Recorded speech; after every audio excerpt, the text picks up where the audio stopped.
This is AI.R. Artists in Residence Broadcasting, coming to you once a week from New York City. Hello, I'm John Cullum, and this is Emily Frankel. And I'm surprising him. I did not warn him about this, but What? I want you to talk to our audience about Shakespeare. Oh my goodness, you'll have trouble shutting me up. Shakespeare is all over our house. Shakespeare's on the shelves over there. Shakespeare's in the shelves over there. Shakespeare's downstairs. Shakespeare's in the bedroom. Shakespeare is everywhere in this house. Yeah, Shakespeare's up here too. And here too. Yeah. Oh, really? Yeah, you put it there. Well, How did you get into Shakespeare? You're well, a guy with a southern accent. that's the reason why I got into Shakespeare, because when I came to New York, when I auditioned for anything, they could hear that southern accent, but when I spoke Shakespeare, you couldn't hear the accent. Why? Well, I was brought up on the King James Version of the Bible, which was translated in about 1608, and so it had that Elizabethan flavor in terms of the language. And When you quote the Bible, do you quote the Bible with an English accent? No, but I speak it very precisely, and it naturally falls into a southern accent. Say something from the Bible. In the beginning, God created the heavens and the earth. Okay, say something from Shakespeare. How all occasions do inform against me and spur my dull revenge. Okay, I hear it. No, you can, really? I like the way you talk. Well, thank you. Shakespeare helps a little bit, and so does the Bible. So how did you get your first job? Well, Did you want to be Hamlet? well, I auditioned for Hamlet, and I was going to read a section from Hamlet, but when I got there, this young lady, a friend of Helen Marie Taylor that you know, was sitting in the vestibule, and I was getting ready to read it. She says, "You'd make a much better Laertes, and they've already cast the Hamlet."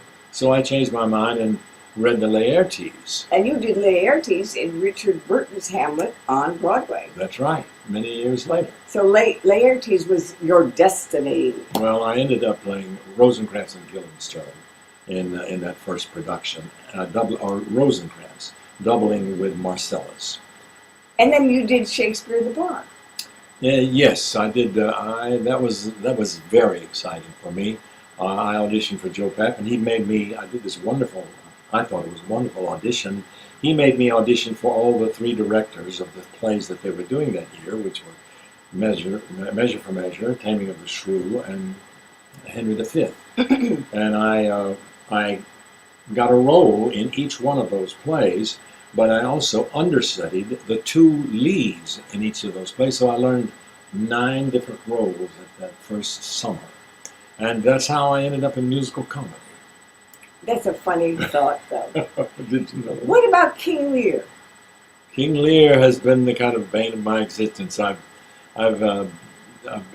learned it twice, and And almost did it twice. twice. Yes, and it was booked to be done in San Francisco, and I was halfway through the rehearsal period in Scranton, Pennsylvania, and both times I had to leave because of commitments that I'd made to movies. Meanwhile, back at the ranch, John was teaching me Shakespeare. He made me perform as a dancer with Shakespearean clarity. Not add movement, but to find movement from words. You did that when you were directing me in People in Show Business Make Long Goodbyes, my play. Well, I'd forgotten that, but I guess I'm sure that's true.